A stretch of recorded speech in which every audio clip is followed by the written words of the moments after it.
one of the most charismatic and influential leaders in the Bible was Moses. He helped lead Israel out of persecution and bondage from Egypt, and he helped mediate a covenant known as the Law of Moses. And people sang songs about him. We still remember him in churches today. He was a quintessential leader, just in so many ways. But like many leaders, he wasn't always like that. At the beginning of Exodus, we find out that he is part of this royal family. He's adopted into it, but he's a Hebrew.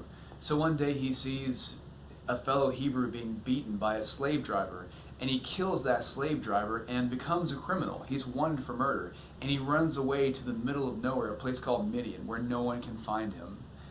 And so he's a shepherd now, and he comes across God in the form of a burning bush that's not really being burned. So it's this on fire bush that contains the spirit or messenger of God.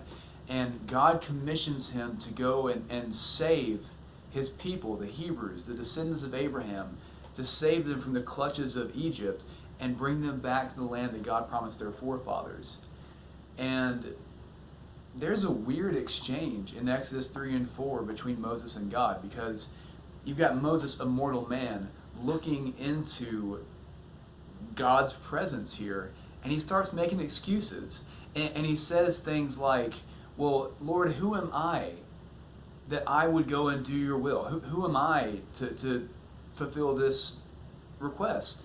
You know, I'm nobody. I'm just a shepherd boy. You know, nobody wants me. And then God assures him, no, you go and do this, I'll be with you.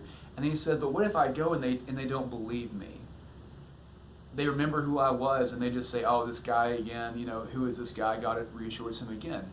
And then he says another excuse, I just don't speak well. You know, I'm not a natural born speaker, so I wish I could go, but I can't because I don't really speak well. God reassures him again. And finally, at the end of their conversation, Moses just throws up his hands and says, can you please just find somebody else to go for me?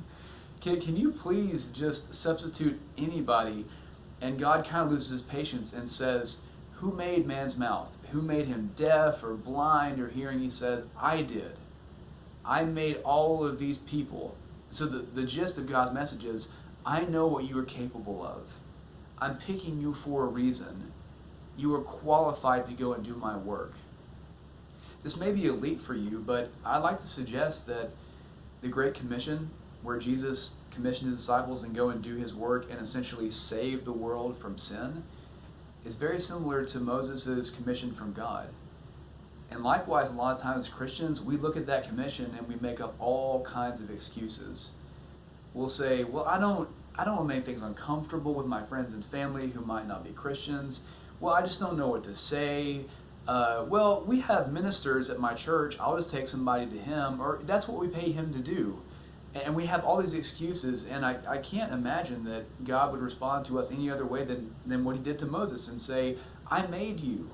I know what you're capable of. You are qualified to go and do this work. So quickly, I want to give you a few ways we can become more uncomfortable with the uncomfortable topic of evangelism. Number one, as with any new skill that you like to hone, practice makes perfect. Think about the job you're at right now. Think about a game that you play. Think about weight training. Think about any new skill that at first you are a novice and then you end up becoming very familiar. What did it take? Practice. You had to read a lot. You had to make a ton of mistakes. At first you were taking very, very small baby steps, but eventually you became much more comfortable than you are now. Evangelism is the same way. Practice makes perfect. Number two, take very small but calculated and intentional steps with evangelism. Look for opportunities. Maybe try it with your family. Maybe go over it in your head. How would that look practically if I was going to talk to someone about my faith? What would that look like? Baby steps. Don't jump in the deep end. Just start taking little bitty steps forward at a time. And number three, which is the wisest thing to do in Christianity, find a mentor. If you're looking at the idea of talking to a friend or a family member about your faith and it's super intimidating and you have a million questions and you don't know where to start, find someone who's been there before. Find someone who's learned those mistakes and they've been through those things before you, and ask them what they did right or wrong, and watch them, learn from them. That's what we call discipleship. Overall, if you are still paralyzed by fear, by the idea of talking to your friends and family about your faith, let's recall what Jesus said in John 13. In John 13:35, he says, by love, the whole world will know that you are my disciples. Jesus said the mark of his disciples is real, sincere, abundant love. The least you could do with evangelism, if you're not willing to talk to somebody about it yet, if you're not willing to have a really uncomfortable conversation with someone yet, is love them unconditionally. And you'll be surprised how the message of Jesus comes out of that naturally.